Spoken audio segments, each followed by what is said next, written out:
Guys, welcome back to Southern Extreme TV. Thanks for hanging out with me today. Guys, it is right now August 17th while I'm filming this video.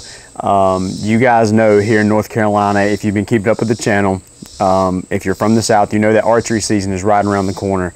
Our season this year comes in September 7th, so we are in full swing, running, gunning, practicing with our bows, checking trail cameras, sitting over the top of soybean fields, just scouting, getting ready for the season.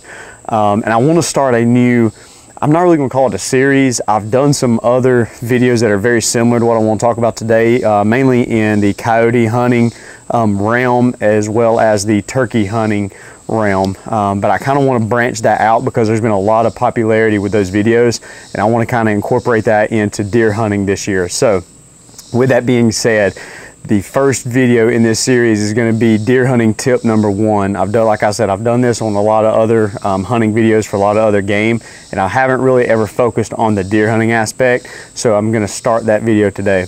And what I want to talk about today is, it's a tip, but it's also more of a opinionated, I guess, issue. And what I want to talk about is essentially land management. And I'm not talking about planting food plots. I'm not talking about planting, you know, white oak trees or anything like that. I'm simply talking about what type of deer should you harvest to try to better your property, to try to grow bigger and larger deer. And one mistake that I see a lot of people making, especially younger guys that I talk to, you know, about hunting or about what they're trying to do or a new piece of property that somebody gets, is they go in and they say, listen, I'm not going to pull the trigger on a deer unless it is a 130-inch deer. And I'm going to be 100% honest with you guys. There are very, very few deer in the county that I'm from here in North Carolina, and North Carolina in general, that is a 130-inch plus deer. We're from the South. We don't have deer like they have out west in Iowa, Kansas, Oklahoma, places like that. Our deer don't get that big. It's just not in their genetics. And people lose that mindset. They lose sight of that because they see these guys on TV going and shooting these 160, 170-inch deer, and they think, well, the first step I got to take is not ever kill a deer unless it's a 130-inch deer. And that's 100% not the case. Your goal going into a deer season, whenever you're talking about a specific property, is hopefully you can kind of analyze that property and get a good feel for the type of animals that are on that property and the quality of animal. And what I always like to do is I want to shoot a mature, good deer for that specific property.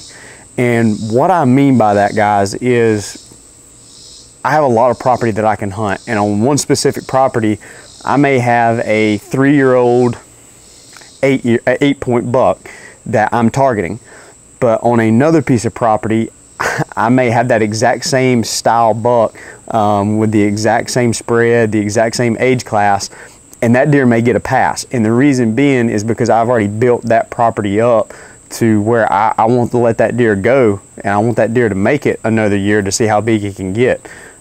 Some properties you don't have that luxury of doing. If you're hunting a smaller parcel of land, you've got a lot of hunting pressure around you, and you know that typically you're only going to be shooting 100 to 115-inch deer, which by no means is a small deer. If that's your average buck that you're seeing, try to shoot a 115 to a 120. I mean, just shoot something that is slightly above average for that specific property. It's not something that you can really incorporate throughout your entire season and say, well, listen, I'm not going to shoot anything this year unless I think it's a 120-inch buck.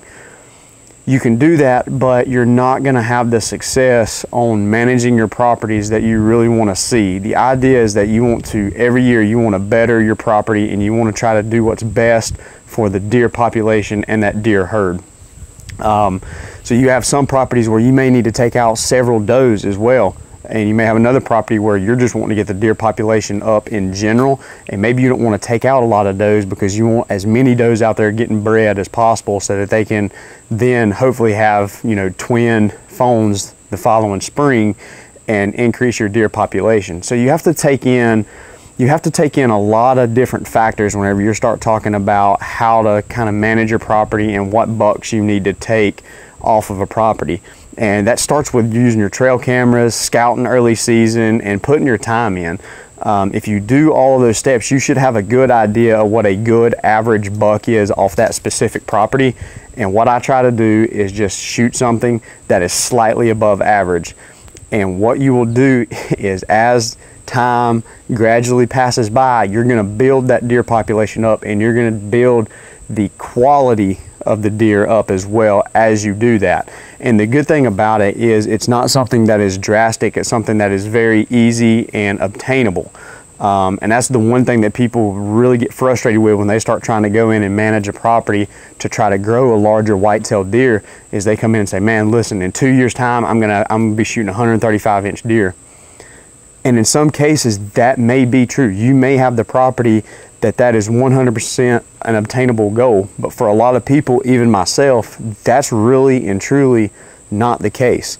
And I hate to see people get down on themselves because they're thinking, man, I'm putting all this hard work in, I'm doing this, that, and the other, and I haven't killed a deer in 4 or 5 years. Maybe you just need to look at it a little differently, and really analyze your property and think about the type of deer that you have, the age class of the deer that you have there. If the average buck that you have on that property is 2.5 years old, try to target a buck that's 3.5 years old. Because what will happen is you're going to be letting all those average deer pass, that's 2.5-year-old bucks, looking for that 3.5-year-old deer. And then what happens the next year is all those 2.5-year-old bucks make it. Hopefully they make it. So now your average age class on that property is a 3.5-year-old deer. And naturally, the older that these deer get, typically the bigger their racks get. And your average age class, your average score is going to increase. So then in the next couple of years, you can say, well, listen, my average age group is 3.5, 4 years old. I'm going to target a 5-year-old buck. I'm going to pick out a buck and try to target a 5-year-old deer. And that's probably one thing that I focus more on a property rather than the inches that they score. I really and truly have started focusing on trying to shoot more mature deer. And a prime example of that is last year during archery season, I actually harvested early season a 6-point buck. And this buck was a 4-year-old 6-point. He was never going to be anything better. He was 3 years old the year before as a 6-point. We let him go that season. He made it through rifle season into his 4th year, and he didn't do anything. He got a little wider and added some mass, but that's pretty much it. And with him being a 4.5-year-old deer, that was slightly above average from what our other age class deer were at. I had plenty of other deer that were 3 years old, 3.5 years old, that would have outscored that deer by 20 to 30, maybe even 40 inches.